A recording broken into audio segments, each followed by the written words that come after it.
December 29, 1964. John Wayne's living room, Newport Beach. Reporters arrive, confused. Wayne called a press conference. Nobody knows why. He's been missing from Hollywood for months. Rumors spread. Then Wayne speaks. What he says shocks the room into silence. What happens next changes cancer treatment in America forever, and what he does 4 months later is impossible. Here is the story. August 1964, Hawaii, the set of In Harm's Way. Director Otto Preminger is filming a World War II naval epic. John Wayne plays a captain, big role, physical role. Lots of running, lots of shouting commands. But something is wrong. Wayne can't breathe, not fully. Halfway through a scene he stops, bends forward, hands on knees, catches his breath. The assistant director asks if he needs a break. Wayne waves him off. "I'm fine, let's go again." He's not fine. For 3 months, Wayne has hidden it. Shortness of breath, exhaustion that doesn't go away, chest pain that comes and goes. He tells no one. The Duke doesn't complain. The Duke doesn't show weakness, so he pushes through. Scene after scene, day after day. The crew notices but says nothing. You don't question John Wayne. Otto Preminger notices too, but Preminger is a tyrant. He doesn't care about anyone's comfort. He cares about schedule, about budget, about finishing on time. And somehow, miraculously, Preminger finishes 10 days ahead of schedule. A Hollywood miracle. He wraps the film in record time. Wayne flies home to Newport Beach. His wife Pilar has been watching him for months, watching him struggle, watching him hide. She's seen him wake up gasping, seen him avoid stares, seen him turn pale after simple tasks. The day he walks through the door, she says it. "Duke, you can't breathe. You need to see a doctor." Wayne drops his bag. "Too busy. We're starting Katie Elder soon." "You're going." "Pilar, I don't have time for—" "I don't care what you say. You're going." Her voice is firm, final. Wayne knows that tone. He's learned over the years. When Pilar uses that tone, the conversation is over. He goes to the doctor. Before we continue, quick question. Tell me where you watch from. Let's see which state has the most Duke fans. September 13, 1964. Good Samaritan Hospital, Los Angeles. Routine chest x-ray. Wayne sits on the exam table, paper gown, waiting. The doctor steps into the room. His face has changed. The easy smile from earlier is gone. "Mr. Wayne, we found something." Wayne goes still. "What kind of something?" "A mass. In your left lung. We need to do more tests, but..." "How big?" The doctor hesitates. "About the size of a golf ball." The room feels smaller. Wayne's hands grip the edge of the exam table. "Cancer?" "We believe so, yes." Wayne nods slowly, doesn't speak. The doctor continues talking. Surgery, biopsy, treatment options. Wayne hears the words, but they're distant, like he's underwater. That evening, Wayne calls Hal Wallace, producer of The Sons of Katie Elder, the film they're supposed to start shooting in weeks. Wayne's voice is steady. "Hal, there's a problem. Medical issue. Might need to delay." "How long?" "Don't know yet. Might be longer than we thought. Maybe you should get Kirk Douglas." Silence on the other end of the line. Then Hal's voice, clear, certain. "We wait for you, Duke. Not if you recover." "When?" September 17, 1964, 6 a.m. Wayne is wheeled into surgery. The lights are bright, too bright. He closes his eyes. The anesthesiologist says something about counting backward. Wayne gets to 3. 6 hours later, they wheel him to recovery. The surgeon speaks to Pilar in the hallway. His scrubs are still on. "We removed the entire upper lobe of the left lung, 2 ribs as well. The tumor was larger than we thought. But we got it all, clean margins." Pilar's hands shake. "Will he be okay?" "We'll know more in the coming days, but he's strong. He made it through." 5 days pass. Wayne's face swells. Not a little, a lot. Edema from the trauma of surgery. His eye swells so badly it covers his forehead. His face is unrecognizable. Another complication. They rush him back to surgery. This one takes 6.5 hours. His family stands outside the recovery room. They watch through the window. Wayne lies motionless. Tubes everywhere. Machines beeping. His daughter Isa whispers to her brother, "Is he going to die?" Patrick doesn't answer, doesn't know what to say. But Wayne doesn't die. Slowly, very slowly. He recovers. October 7th, he walks out of the hospital, weak, pale, one lung, barely able to breathe without pain, but alive. The visitors start coming to his home in Newport Beach. Not friends, not family. Business associates, studio executives, agents, producers.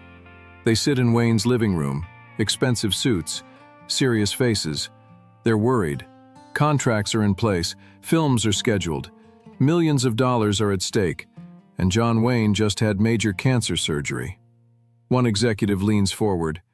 "Duke, we need to talk about the public statement." Wayne looks at him. "What statement?" "About the surgery, about your condition." Wayne waits. "We think it's best if you don't tell anyone. About the cancer." Another executive jumps in. "It'll destroy your career, Duke. No studio will insure you. The public will think you're finished. You'll never work again." A third voice. "Withhold it. Say it was routine surgery. Say you needed rest. Anything but cancer." Wayne listens, says nothing. His jaw tightens slightly, but his face stays neutral. He looks at each man, one by one. Then he looks toward the doorway. Pilar stands there, arms crossed, watching. Their eyes meet. She doesn't say anything. Doesn't need to. Wayne knows what she's thinking. The executives keep talking. Insurance, image, career, money. Wayne lets them finish. Then he speaks. "I'll think about it." They leave satisfied. Problem managed, crisis averted. Pilar walks into the room after they're gone, sits next to Wayne. "What are you going to do?" Wayne looks out the window. The ocean is visible from here, waves rolling in. He's quiet for a long time. "I don't know yet." December 29th, 1964, 2 p.m. Wayne's living room is full of reporters. They arrived 30 minutes ago, confused, curious. John Wayne called a press conference. No explanation, no advance notice, just a request. "Come to my house. I have something to say." Wayne sits in his chair. He's still thin, still pale, but he's dressed well. Suit, tie, hair combed. He looks like John Wayne again, almost. The cameras are ready. The reporters wait. Wayne clears his throat, speaks slowly, clearly. "I want to thank you all for coming."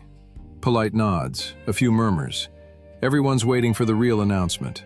Movie deal, new project, something Hollywood. Wayne continues. "A few months ago I had surgery. You probably heard I was sick. Some of you wrote about it." More nods. Everyone knew something happened. Nobody knew what. Wayne's voice stays steady. "They removed part of my lung because I had cancer." The room goes completely silent. Not quiet, silent. Cameras stop clicking. Pens stop moving. Every reporter is frozen. Wayne lets the silence sit for a moment, then continues.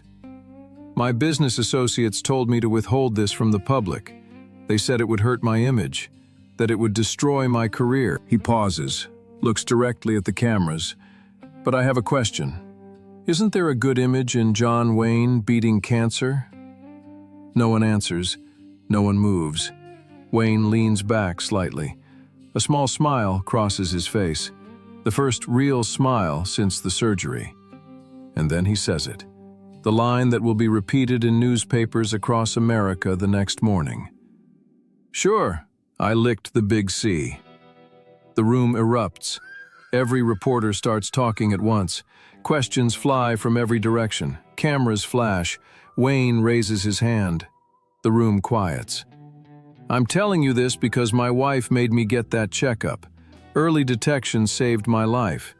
It's my duty to tell people. If one man gets checked because of me, it's worth it. A reporter in the back stands. Mr. Wayne, aren't you worried this will end your career?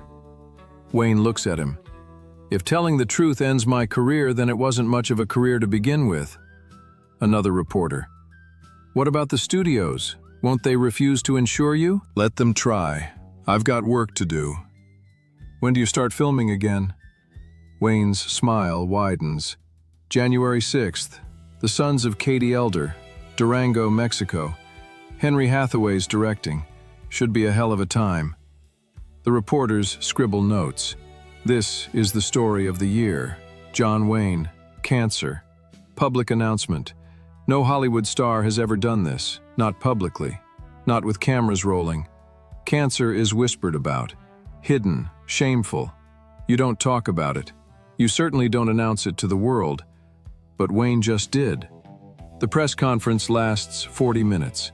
Wayne answers every question. Honest, direct, no spin, no PR filter, just the truth. When it's over, he stands, shakes hands, walks the reporters to the door. After they leave, Pilar comes into the room. Wayne is standing by the window again, looking at the ocean. How do you feel? Wayne turns. Lighter. January 6th, 1965. 4 months after surgery, Wayne steps off a plane in Durango, Mexico. High altitude, thin air. His remaining lung struggles. Every breath is work. The cast and crew are waiting. Henry Hathaway, the director, walks up, looks Wayne up and down. No sympathy in his eyes, no gentle treatment. You ready to work? Wayne nods. Yeah, good, because I'm going to work you like a goddamn dog. And he does. Hathaway pushes Wayne harder than any director ever has. Long days, physical scenes, no breaks, no mercy. The crew watches nervously. Wayne just had cancer surgery. He has one lung. He can barely breathe at this altitude. Hathaway is going to kill him. But Wayne doesn't complain, doesn't ask for special treatment. He shows up every morning, does every scene, fights through every take. Years later, Wayne will tell a reporter about those weeks in Durango. Hathaway made me fight. He didn't treat me like a cancer patient. He treated me like John Wayne. That's what I needed. I wasn't going to die on his set. The film wraps on schedule. Wayne survives. More than survives. He thrives. The letters start arriving at Wayne's house in February. Hundreds, then thousands. From men all over America. Same message, different words. I got checked because of you. I found a lump. Caught it early. Thank you.